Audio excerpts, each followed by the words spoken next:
Mutongoria wa bũrũri William Ruto na mũrunawe wa Zimbabwe Emmerson Mnangagwa nĩo matongoririe gĩikaro kĩa hamwe kĩa ũrũmwe wa mabũrũri ma Afrika EAC na ma mũhuro wa Afrika ma SADC arĩ itanya-inĩ rĩa kũhanyũkia mũtaratara wa gũcokereria thayũ bũrũri-inĩ wa DRC.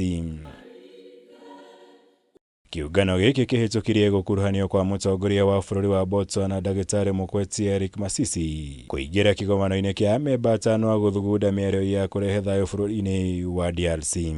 President Mnangagwa and I have agreed to merge the EAC, SADC and AU structures into one unified Africa-led initiative in order to enhance coordination and harmonization of the peace processes in the Eastern DRC.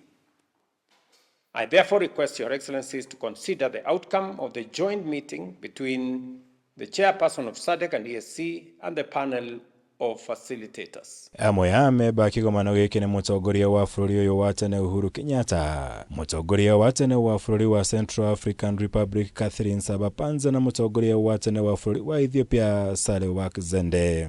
And permit me, Your Excellencies, to express my very sincere appreciation for the leadership that has been rolled out and the cooperation and collaboration which have enabled us to jointly steer this initiative over the past 8 months.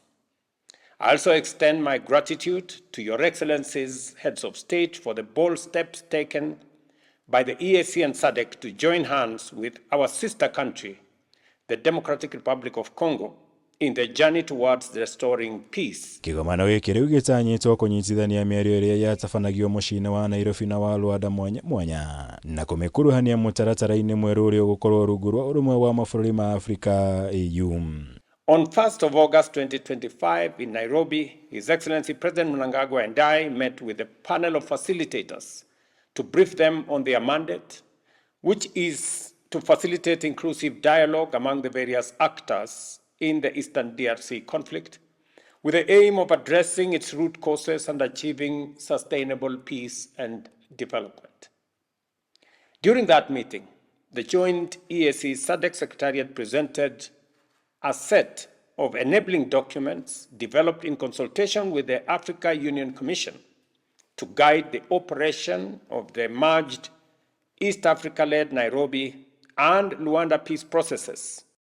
Ngĩribotera Kameme TV, njĩtagwo Mwaura Wagunya.